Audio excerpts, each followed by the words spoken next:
sur Espagnol tout simplement. Je m'appelle Miren Chou, je suis professeure agrégée d'espagnol et j'ai créé le site leblogdespagnol.com pour t'aider à progresser facilement en espagnol. Si tu es à la recherche de ressources, d'astuces et de stratégies pour simplifier ton apprentissage et accélérer tes résultats, tu es au bon endroit. Dans ce podcast, je partage avec toi des outils précis et concrets pour t'aider à atteindre tes objectifs en espagnol dans la joie et la bonne humeur. Alors, installe-toi confortablement et c'est parti pour l'épisode du jour.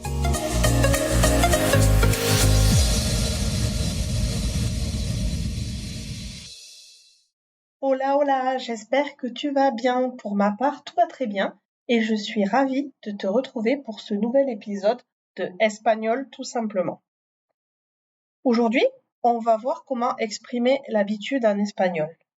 Dans la vie quotidienne, lors de nos conversations avec les hispanophones, on se retrouve très rapidement à parler de nos routines et habitudes, que ce soit pour décrire les activités quotidiennes, nos comportements récurrents, nos préférences habituelles, ou savoir tout simplement exprimer ce que l'on fait, quand et comment. Il est essentiel de maîtriser ce lexique et la grammaire, la conjugaison qui vont servir à exprimer les habitudes, de manière à arriver à communiquer de manière fluide et naturelle en espagnol.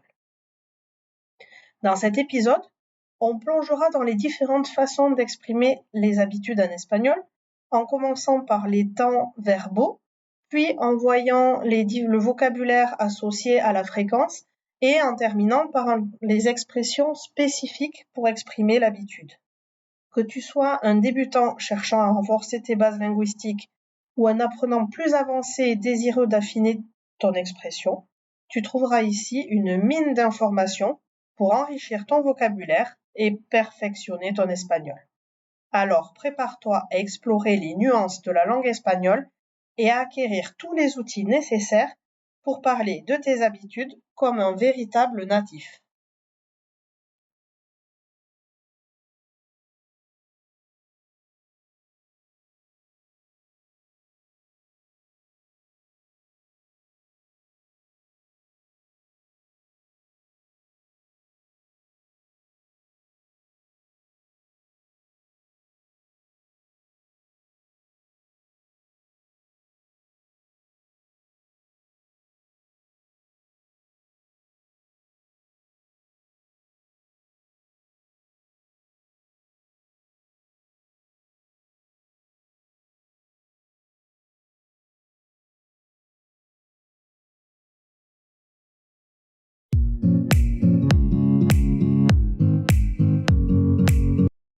Commençons ce tour d'horizon de nos habitudes avec la conjugaison et les temps verbaux principaux que l'on va utiliser pour exprimer les habitudes.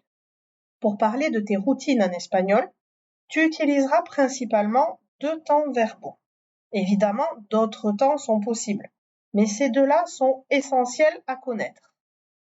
Le premier, c'est le temps le plus simple et le plus courant pour exprimer une habitude quotidienne actuelle. C'est le présent de l'indicatif. Ce temps est utilisé pour décrire ce que tu fais régulièrement dans ta vie actuelle. Par exemple, voy a la playa todos los sábados. Je vais à la plage tous les samedis. Pour en savoir plus sur la construction du présent de l'indicatif, je t'ai mis 3 liens dans la barre de description qui vont t'aiguiller vers la construction des verbes réguliers au présent, les irréguliers à diphtongue et à affaiblissement et les autres types d'irréguliers. Avec ça, tu sauras tout sur le présent de l'indicatif. Quand tu veux décrire une habitude au passé, le plus souvent, c'est l'imparfait de l'indicatif que tu vas utiliser. Il est employé pour décrire des actions habituelles ou répétées dans le passé. Tu l'utiliseras par exemple pour parler de ce que tu faisais régulièrement à un moment donné dans le passé. Par exemple, cuando era niña, jugaba al fútbol todos los días. Quand j'étais enfant, je jouais au foot tous les jours. Pareil que pour le présent de l'indicatif, je te mets dans la description de cet épisode un lien vers l'imparfait de l'indicatif, sa construction et tous les usages qu'il peut avoir. N'hésite pas à aller les consulter.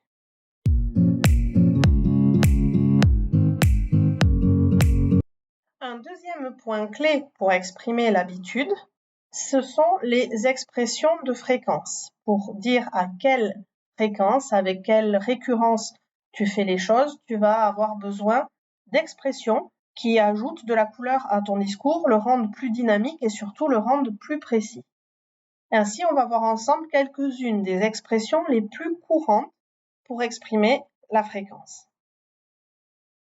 D'abord, il y a le classique todos los días, qui veut dire tous les jours. Cette expression est utilisée pour décrire les actions quotidiennes. Par exemple, practico el yoga todos los días. Je pratique le yoga tous les jours. La deuxième expression intéressante, c'est a menudo. Ça veut dire souvent.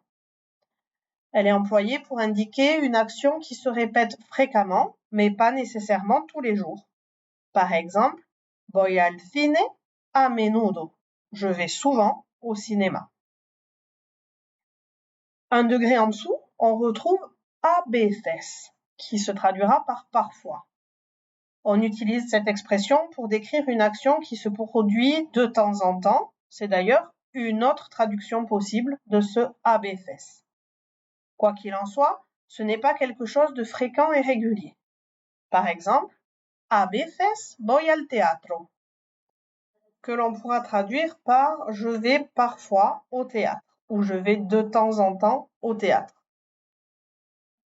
Ça me permet d'ailleurs d'enchaîner sur une autre expression qui veut quasiment dire la même chose. C'est de vez en cuando, qui veut dire donc de temps en temps. Elle est utilisée pour décrire des actions qui se produisent de manière occasionnelle. De vez en cuando voy al cine. Je vais au cinéma de temps en temps. Un autre mot que j'aime beaucoup pour exprimer la fréquence, c'est cada. Et je l'aime beaucoup parce que c'est un mot outil que l'on peut utiliser un peu partout. Il est à chaque fois suivi d'un moment. Par exemple, día, semana, mes ou año. Ces expressions signifient respectivement chaque jour pour cada día, chaque semaine pour cada semana, chaque mois pour cada mes et chaque année pour cada año. Elles sont utilisées pour décrire des actions qui se produisent à intervalles réguliers. On peut utiliser ce mot cada avec n'importe quelle durée ou notion de temps juste après et ça se traduira par chaque ou par tout. Par exemple, quand je dis cada día, je peux le traduire par chaque jour, mais aussi c'est utilisé pour traduire notre tous les jours. Bien sûr, comme je te le disais au début, tu peux aussi utiliser todos los días pour traduire tous les jours. Enfin, pour dire que quelque chose se produit rarement, on va employer l'expression escasas veces. Par exemple, escasas veces voy de tiendas. Je fais rarement du shopping, je fais rarement les boutiques. Attention, tu as peut-être remarqué, ce n'est pas obligatoire, mais en espagnol, on a tendance à placer les marqueurs de fréquence en début de phrase ou de proposition, ce qui ne sera pas forcément le cas dans la traduction française.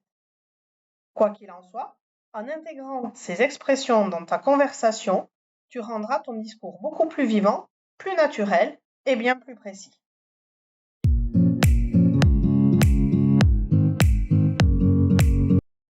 Bien évidemment, je ne peux pas te proposer un épisode de podcast sur l'habitude en espagnol sans t'évoquer comment traduire l'expression « avoir l'habitude de » en espagnol. Pour traduire ce « avoir l'habitude de » français, il existe 3 manières principales et 3 expressions que l'on peut utiliser en espagnol. Commençons par ma favorite, la plus idiomatique d'entre elles, c'est le verbe soler. Ce verbe soler est utilisé pour décrire une action que l'on a l'habitude de faire de manière régulière. Il est généralement suivi d'un infinitif et indique une activité que l'on a l'habitude de faire de manière répétée. Attention, soler est un verbe qui diphtongue. Par exemple, suelo salir a correr por las mañanas. J'ai l'habitude de sortir courir le matin. Je t'évoque rapidement la conjugaison de ce verbe solaire aux deux temps les plus fréquents pour exprimer l'habitude que l'on a vu juste avant. Au présent, ça va donner suelo, sueles, suele, solemos, soleis, suelen. Rappelle-toi, quand un verbe diphtongue, cette diphtongue se produit aux personnes 1, 2, 3, 6, mais elles ne comprennent pas nosotros et vosotros, les personnes 4 et 5, qui, elles, restent fidèles au radical. Concernant l'imparfait, solaire est tout à fait régulier, ça va donner solía, solías, solía, solíamos, solíais, solían. En utilisant cette expression typiquement espagnole, tu pourras décrire tes habitudes et routines de manière beaucoup plus naturelle et fluide qu'avec d'autres expressions plus calquées sur le français. Bien sûr, pour varier ton discours, tu pourras également utiliser l'une des deux expressions suivantes, mais elles sont beaucoup plus proches de ce que l'on fait en français. La deuxième expression, c'est estar acostumbrado o estar acostumbrada a, suivi de l'infinitif. Cette expression signifie être habitué à, et elle est utilisée pour décrire une action à laquelle on est habitué. Par exemple, estoy acostumbrada a levantarme temprano. Je suis habituée à me lever tôt. Dans le même genre, on aura une troisième expression qui est tener la costumbre de plus infinitif. Cette locution se traduit aussi par avoir l'habitude de et elle est très similaire à solaire plus infinitif. Par exemple, tengo la costumbre de leer antes de dormir. J'ai l'habitude de lire avant de dormir. On pourrait parfaitement interchanger cette expression et dire suelo leer antes de dormir. J'ai l'habitude de lire avant de dormir. Même traduction qu'avec l'autre expression.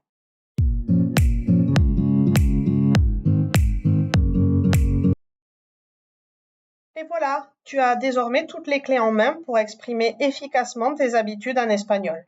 En utilisant les différentes constructions grammaticales et expressions que nous avons explorées, tu pourras enrichir tes conversations et exprimer avec précision tes routines du quotidien. N'oublie pas que la pratique régulière est la clé de la maîtrise. Alors n'hésite pas à intégrer ces nouvelles expressions dans ta pratique quotidienne de l'espagnol. Plus tu les utiliseras, plus elles deviendront naturelles pour toi.